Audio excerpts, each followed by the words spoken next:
Next question is from Jam Sisante. Sir, you said a while ago that the media may have further agitated the hostage taker. Do you think the government made a mistake in not ordering a news blackout early on? If we ordered a news blackout, you'd tell us that we were guilty of censoring you a priori, which is frowned upon by the Constitution. We cannot censor you for things that you have yet to do. Diba? And we did vow transparency, but that actually points out to the possibility of further refining the rules after the Peninsula incident, if you remember. But I'm made to understand that even in the course of several interviews, he was given a blow-by-blow of all of the developments affecting his area. Yung deployments, positions of everything of note were provided him. So, to a certain degree, he might have had a bird's eye view of the entire situation, which does not help the security forces in carrying out their mission. So we will be talking to you. We will come up with the terms and conditions that will help each of us achieve our objectives. Thank you po. H. De La Cruz of Tribune. Sir, patanong lang po. Tuloy pa din daw po ba yung review ng kaso kahit patay na yung suspect? Palagi ko, dapat makita natin kung nag-fail ba yung system. Di ba lahat tayo merong karapatan na harapan yung nag-aakusa sa atin, mapatunayan yung pagiging inosente natin o hindi. Dito, merong mga allegations siya na inapi siya. So, tingnan natin kung talagang may base yung sinasabi niya o wala. Kung may pagkukulang ba yung sistema, di correct. Kung yung tama na may sistema na bigyan siya ng pagkakataon, di siguro lalong mas strengthen na hindi natin kailangan ayusin yung sistema. Sir, yung tungkol lang po dun kay Mr. Chang, kanina po sabi niyo tumawag na si Secretary Romulo, pero may plano po ba na kayo po mismo personally tumawag sa kanya? Natawagan ko po siya. Itong buong gabi, actually mula kanina umaga, hinihingi ko ma-update sa lahat ng developments. Ngayong gabi po, sinusubukan ko maunawaan yung kabuuan ng nangyari. Pagkatapos po nito, tutur ko na rin po yung crime scene. Baka mas may further develop yung ating pagkakaunawa sa nangyari ngayong gabi. Thank you po. Sige, follow-up lang and then Sir, Tuesday. Just a quick follow-up. You already mentioned the crime scene. Apparently, there were reporters or bystanders na nakikiusyoso after the event. Meron po bang mga dapat managot dahil parang tampered yung ibang ebidensya dahil dami na nakapasok doon sa crime scene? Pagkaintindi ko po, na-cordon off na soko. No? Pero yun nga ang isang determine natin. Nandito po yung ground commander. Kakusapin ko, tinanong ko sa kanya, isa sa mga unang bagay yun. For instance, yung revelation sa akin na ang ating chief negotiator, after nakipag-usap sa kanya, sila pala yung pinutok ang una. So gusto natin ma-recover sana yung impact area nung slug, if possible. Nandiyan pa yung ulan, baka na-wash out yung iba nating evidence. Pero lahat ito ebidensya ito magtuturo sa atin kung ano talaga yung buong kaganapan na nangyari ngayong gabi. Yung sa mga pumasok nung crime scene, siguro secondary na muna yan. Pero kung meron nga nag-violate, baka at least yung hayaan nyo ko hanggang bukas. Pero baka pwedeng last na admonition na to na i-preserve naman natin yung crime scene. Tuesday New, DCWB. Hi, sir. Sir, there are reports now saying that the Hong Kong government is so angry that they want the Filipino tourists there, sir, na pabalikin na po agad-agad dito sa Pilipinas. Paano po natin i-appease yung kanilang feelings na hindi na po mag-result to a more drastic actions from them, lalo at marami po tayong OFW doon? Palagay ko, yun ang isang report na napakaro at mukhang hindi tama. Hindi ko alam officially kung sinabi lang. Ang maliwanag po, may travel advisory sa Philippines na prudent gesture on their part to protect their citizens. But with regards to para bang response na sinisingle out sila, palagi ko hindi ko nila ginawa yan. Chris Ordoña, Manila Times. Sir, good evening.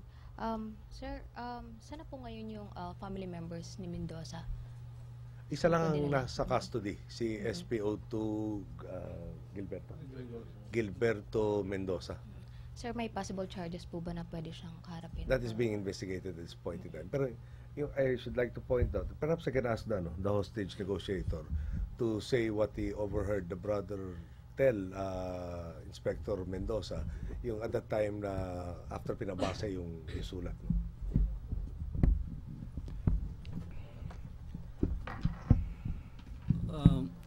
Actually, ma'am, nung nung inabot na namin yung sulat, and ikinagalit yun ni Gregorio Mendoza na ang nilalaman daw ay hindi yun ang kanyang gusto at yun ay isa daw basura.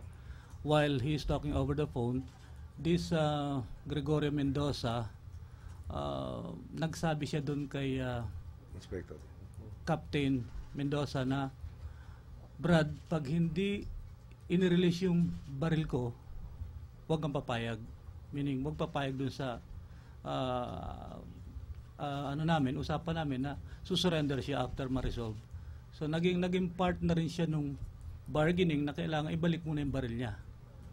Kaya, kumbaga, nakatulong siya dito kay Captain Mendoza, emotionally or psychologically. Tumulong pa siya. Yung may just point out that yung si SPO2 Gregorio Mendoza was not tasked to help in the negotiations. I think by his own statement, sinabi niya, narinig niya sa media, nagpunta siya doon, tapos pumasok siya doon sa zone na kung saan may perimeter na dapat mag-exclude ng unauthorized personnel. Nung nasita nung isa pa negotiator, kinapkapan, nakita may baril, in-escort out muna. Tapos lumalabas na may mga pronouncements doon na hindi siya kaisa doon sa aim na yung pahupayin, yung pakalmahin yung kapatid para sumuko na matiwasay. Follow-up question po from H. De La Cruz.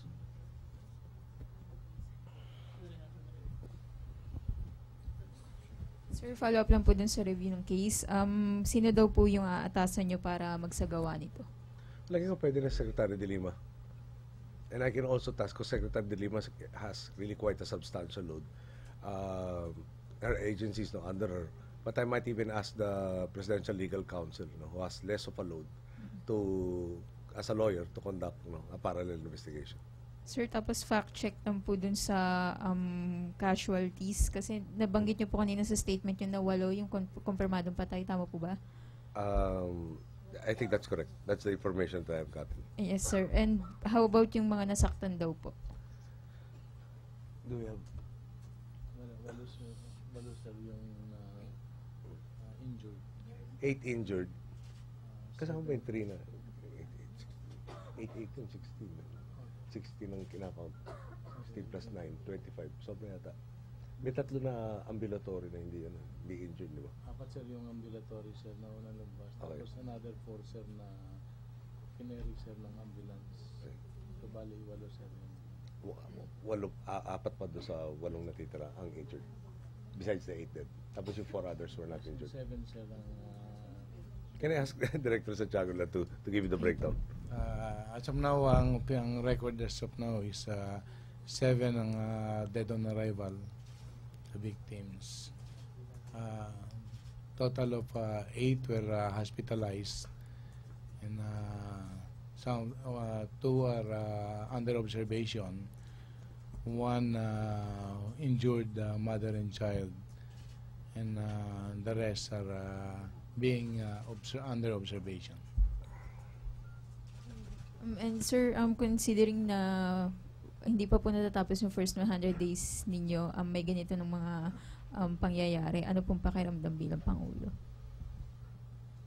Well, siyempre nakakadagdag ng problema, no? Na isipin nyo na, yung isa sa avenues natin for job generation is tourism. We intend to double the tourism figures, no? From 3 million to 6 million. This obviously does not help. Yung one has to wonder, could this problem been addressed a lot earlier? Could the guy have not been as desperate? Was he afforded all of his rights? But at the end of the day, that's part and parcel of the job. We have a significant dengue outbreak already. You have climate change that has already affected Pakistan, even Russia for that matter. So we are trying to prepare as best we can in all of these contingencies.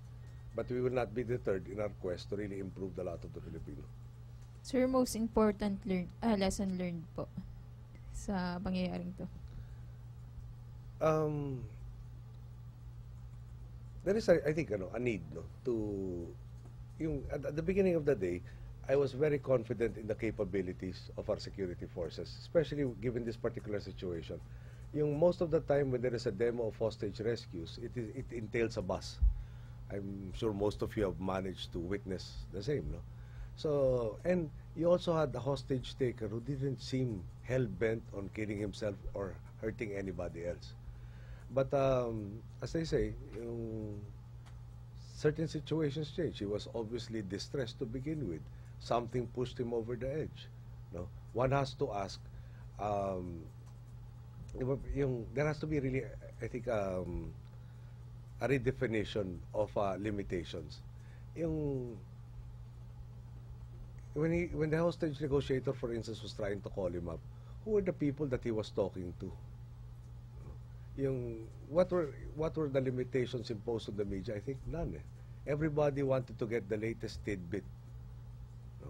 And each time he got a new piece of information, that obviously factored into his equations, and it didn't help our security forces any. At the same time, you have to balance the need of the people to know, but there has to be limits as to what should be divulged to somebody who has already taken the life of others, in jeopardy.